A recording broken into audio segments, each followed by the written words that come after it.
Pernah bayangin gak sih, gimana karya seni ikut berjuang dalam memperebutkan kemerdekaan? Upaya memperebutkan kemerdekaan tidak hanya dilakukan secara fisik. Banyak pihak yang ikut andil dalam perjuangan memperebutkan kemerdekaan, salah satunya dari kalangan seniman. Para seniman memperjuangkan kemerdekaan dengan cara menyebarkan propaganda melalui karya seni mereka. Nah, propaganda disebarkan bertujuan untuk mempengaruhi rakyat agar mereka tetap mempunyai semangat perjuangan memperebutkan kemerdekaan dari bangsa penjajah. Salah satu propaganda yang paling terkenal adalah poster Bung Ayo Bung karya Affandi.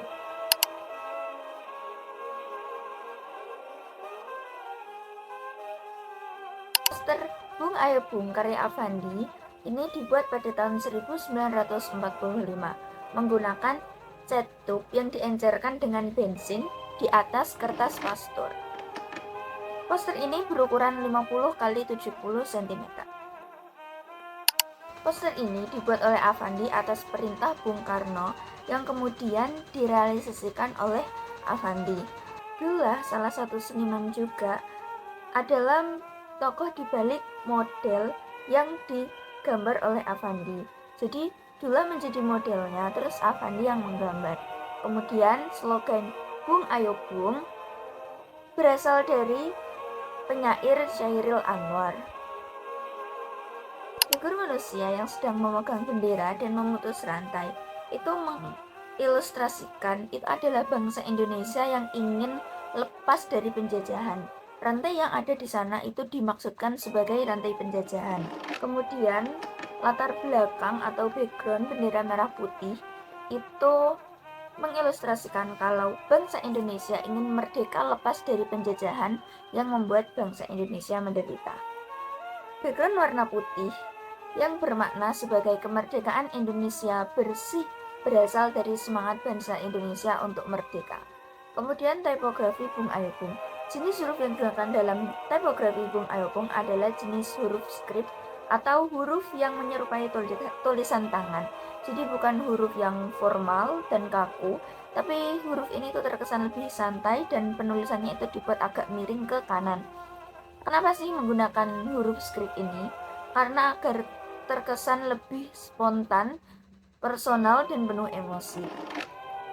Penggunaan huruf script ini, yang seperti tulisan tangan ini, memberikan pesan bahwa kemerdekaan itu murni keinginan dari rakyat, bukan dari otoritas formal. Fun fact-nya, kata-kata Bung Ayo Bung ini didapatkan oleh penyair Chairil Anwar dari tempat pelacur. Jadi saat itu, ketika penyair Chairil Anwar ini sedang berada di tempat itu, dia tuh tidak sengaja mendengar kata-kata Bung Ayo Bung ini. Kemudian pada saat mendiskusikan tentang poster ini, kata-kata Bung Ayo Bung ini tidak sengaja diucapkan oleh Chairil Anwar. Terus akhirnya dipakai deh di poster itu. Selain sebagai propaganda, karya seni pada zaman kemerdekaan juga berfungsi sebagai pencetak sejarah, atau para seniman itu sering menggambarkan situasi pada saat itu ke berupa karya seni, lukisan, dan sebagainya. Salah satu lukisan yang mengabadikan momen sebelum turunnya rakyat ke medan perang adalah lukisan karya Dullah berjudul Persiapan Gerilya.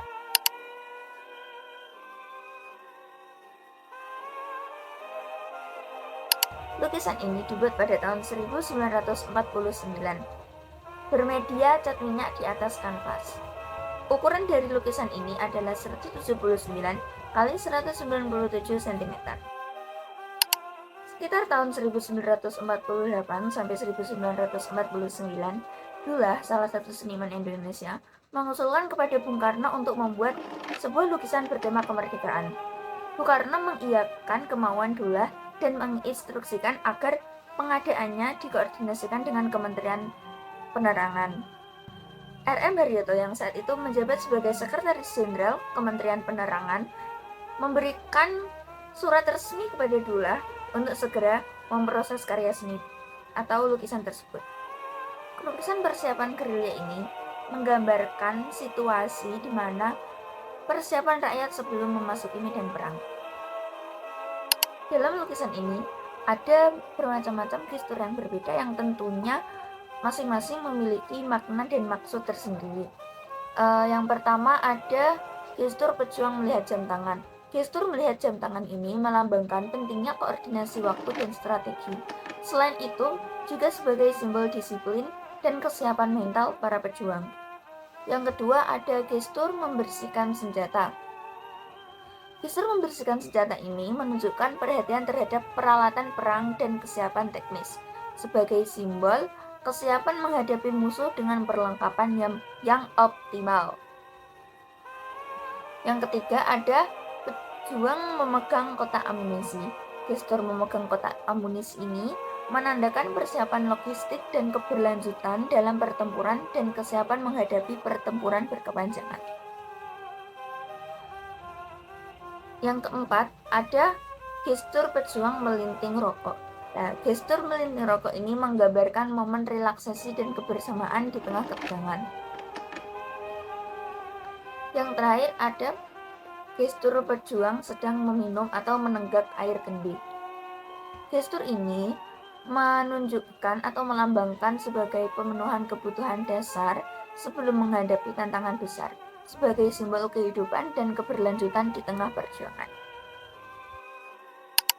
Fun fact tentang lukisan ini adalah sebenarnya Kementerian Penerangan dan Organisasi Seniman Indonesia Muda itu telah merapatkan ketentuan jenis dan ukuran untuk lukisan ini. Tetapi Dullah sebagai seniman itu merasa kebebasannya itu dibatasi. Jadi Dullah memilih untuk berkarya sesuai visinya sendiri. Saat lukisan karya Dullah jadi, lukisan Dullah jauh lebih besar dari ukuran yang telah disepakati. Lukisan Dullah ini semula berukuran 250 x 350 cm. Masalah ini dilaporkan Soejoyono kepada Bung Karno. Setelah mempertimbangkan berbagai hal, akhirnya lukisan Dullah ini harus dipotong sekitar 1 cm agar sesuai dengan ketentuan. Meski kecewa, Dullah tidak punya pilihan selain memotong karyanya sendiri. Ia melakukannya dengan perasaan berat dan kesedihan yang mendalam. Tapi, Dullah tidak membiarkan potongan lukisan itu sia-sia. Ia menyulap potongan lukisan yang tadi menjadi sebuah karya baru yang menggambarkan pemandangan alam, lalu memberinya judul Pemandangan di Kaliurang atau Hutan di Gunung Merapi. Potongan lukisan yang sudah dirubah oleh Dullah ini kemudian dipamerkan dalam pameran realisme Jogja yang diselenggarakan oleh Kementerian Penerangan pada tahun 1949. Saat lukisan pemandangan di Kaliurang dipamerkan, Bung Karno merasa tertarik dengan lukisan tersebut. Kemudian Bung Karno meminta lukisan tersebut kepada Dullah dan dipajang di ruang kerjanya.